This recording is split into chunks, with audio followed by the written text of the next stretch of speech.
Handa ba lang kang mamati? Yes! So, kung gusto nyo mamati, dapat ka na nag-lantaw ng Lydia. Patuloy sa ating kwento. Okay, so tatanungin ko muna kayo. Okay? So, ano-ano ang mga hayop na gumagawa ng tunog sa kagubatan? Okay? So, paano sila gumagalaw? At ano kanilang tunog? At saan sila nakatira? Naintindihan? Ano-ano ang mga hayop sa kagubatan? Paano sila gumagalaw? At ano kanilang tunog? Handa na kayo makinig sa ating kwento?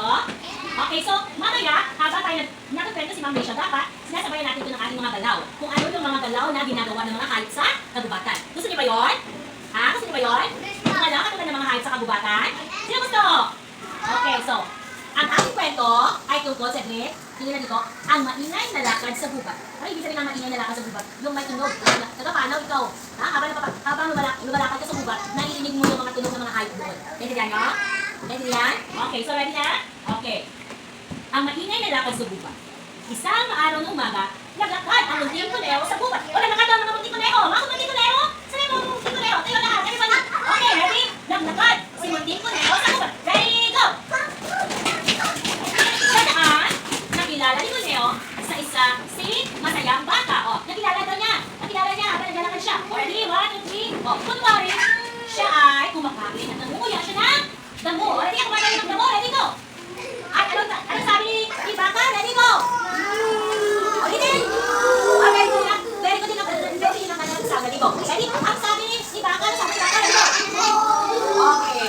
Sunod, nakita ni Kuneho. Ready? Nakita ni Kuneho. Kuneho! Nakita ni Kuneho ang isang nakakatawang pato na lumalangoy. Ready lang, oy! Lumalangoy sa lawa. O, paano yun? Paano yun? Paano yung galaw ni pato? Ready, go! Ano nga, go? Ready, go! Ano yun naman? Sige nga, ready, go! Ano action niya? Ready, pato? Ready, go! Okay, lumalangoy siya sa lawa. Lumalangoy sa lawa. Ready, go! Ready, go! Ready, go! Okay, kwak. Okay. Malangoy na siya. Biglang dumaan ang isang malaking aso. O, dumaan na siyang aso. Ready, dumaan siya aso. Ano sabi ng aso? Ready, go! Pinakaiway yung kanyang buntot. Pinakaiway yung buntot niya. Ready, pinakaiway. Okay. Sa ilalim ng puno, narinig ni Kuneho. Ready, narinig ni Kuneho. Ready, narinig ni Kuneho. Narinig ni Kuneho. Narinig ni Kuneho ang antok na pusa. O, ready. Antok na pusa. Ready, go. Ready, go. Ready, go. Ready, go.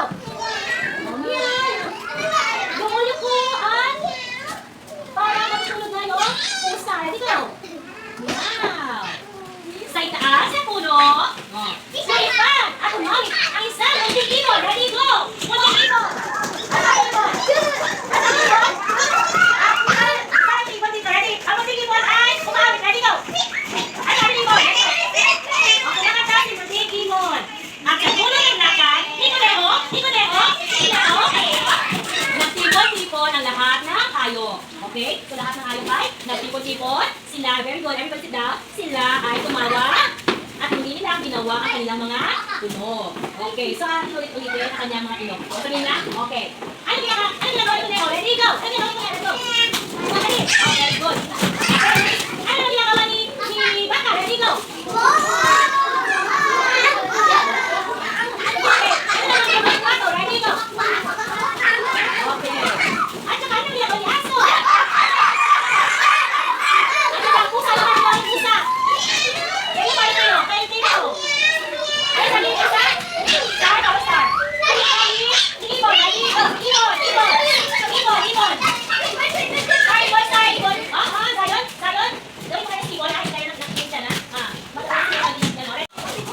Very good.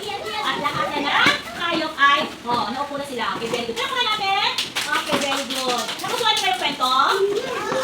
Ano yung pamagat na kwento natin? Tungkol sa ano nga ulit? Maingay na ano? Maingay na lakad sa gubat. Ang tanong, ano-ano ang mga hayop sa kagubatan na nakita nyo? O, nasa kwento. Ano yung mga hayop? Sisiw ba yun? Ano yung mga, ano yung kanina? Rabbit o? Kuneho? Kuneho. Ano pa? Aso, very good. Ang hilo, maupo kayo. Ang hilo pakinig dito. Ano pa? Ano nasa? Okay, baka, very good. Ano pa? Kasi maupo kasi. Yippee. Pusa. Very good. Ano pa nila? Ibon. At saka sino pa? Yes, sino pa yun? Please? Okay, yung baka. At saka sino pa? Sisiw. Pero sisiw ba doon? Sisiw ba? May ibon lang. Si Kuneho, si baka, Si Pat. Sino yan? O, si Pato. O, tsaka sino yan? Yung si Aso, tsaka si Pusa. Tsaka yung Ibon. Okay. So, masaya sila ng ano? Masaya sila? Tumawa? At? Ano bang gawin na doon sa kubat? Ha? Masaya sila? Pinagawan kanila mga ano? Tunog. O, saan sila nakatira, children? Saan sila nakatira sa? Okay, sa gubat. O, sa gubat sila nakatira. O. Then, so ang tanong ni Ma'am Rachel ngayon, ano ang iyong paboritong hayop? Meron ba kayong mga paboritong hayop? Ano yung mga paborito? Sige nga, yes. Wait mo na kasi. Bakit mo paborito yung aso?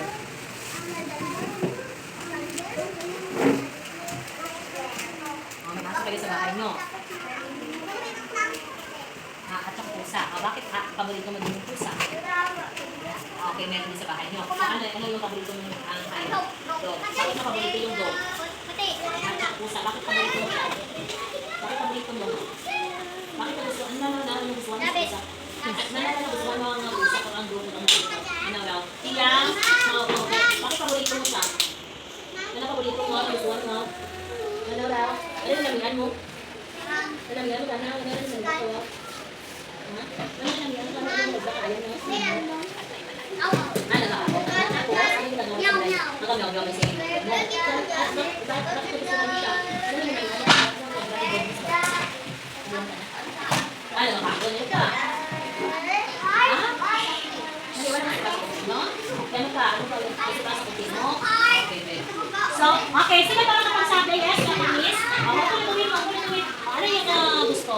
Ano pa gusto mo? Aso, ayam. Bakit gusto mo yung ayam? Ano gusto ba na ako na gusto mo? Ha? Ginalabas sa ikaw. Tapos ano pa? Ha?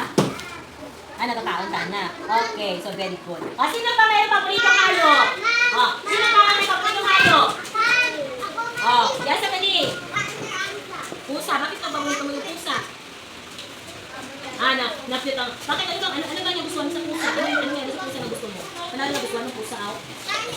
Ano naman yan? Sa cat mo? Ha? Inalagaan ka na. Okay, so very good. Okay, so children, mga bata, mga paborito nyo mga hayop kung saan sila nakatira? Saan nakatira yung mga paborito mong hayop? Okay, so para malaman yan, okay, tayo po yung magkaroon ng isang game. Gusto niyo ba ng game? Yes! Gusto ng game? Okay, gusto tayo ng game. Tayo game. So, okay, meron ako dito mga larawan, mga pictures ng mga hayop ninyo. Hindi naman natin pwede dalhin dito yung mga hayop natin, no? Kasi baka mamaya mag-away-away sila, katulad na lang ng aso, pusa, hindi kaya kung ano pa man yan mga hayop na nasa bahay, okay, or nasa atin doon. Okay, so for the meantime, picture lang muna ang ating gagamitin. Naintindihan? Okay, so ang gagawin ninyo children is, kuha kayo ng isa at saka ilalagay sa inyo mga ulo. Ganyan. So ibig sabihin, ikaw yung ganitong hayop.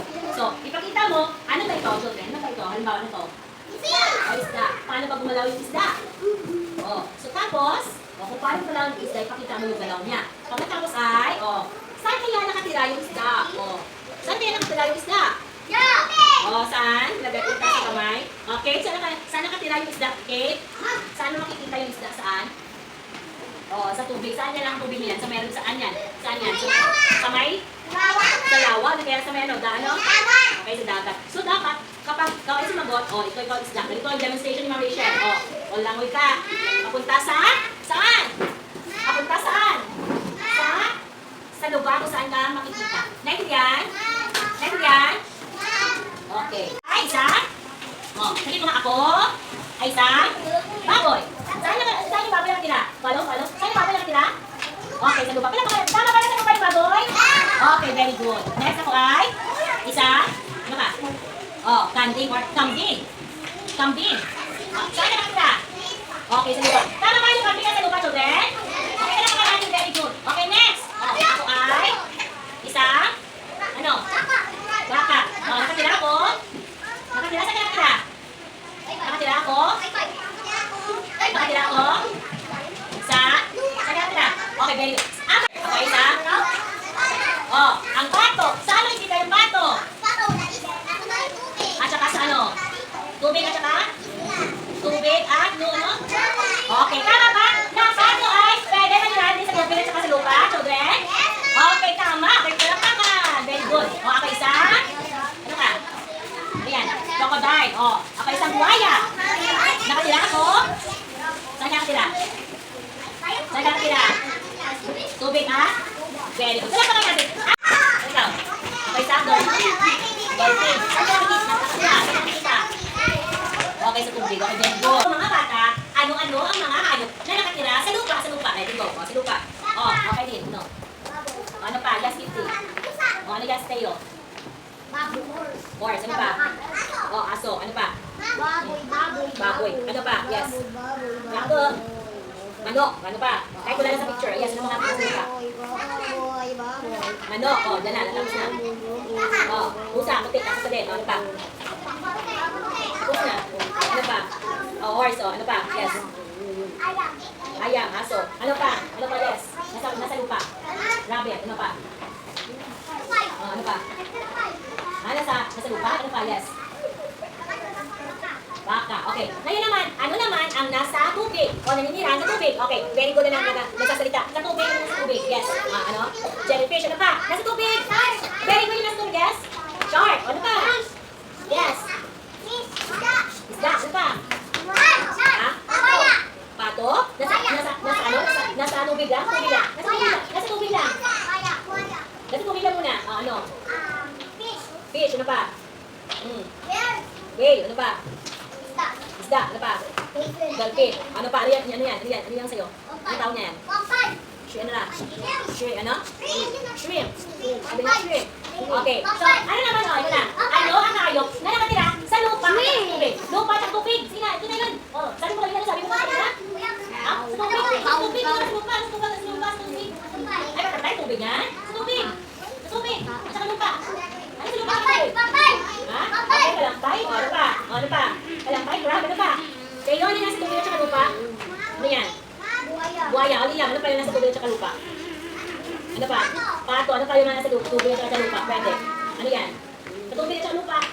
Gifty? Ano yan? Ano nasa kamay ko na hayop? Ano nasa kamay ko na hayop? Ano tubig at saka lupa, Gifty? Yes? Shark? Tubig at lupa? Ano sa tubig at saka lupa?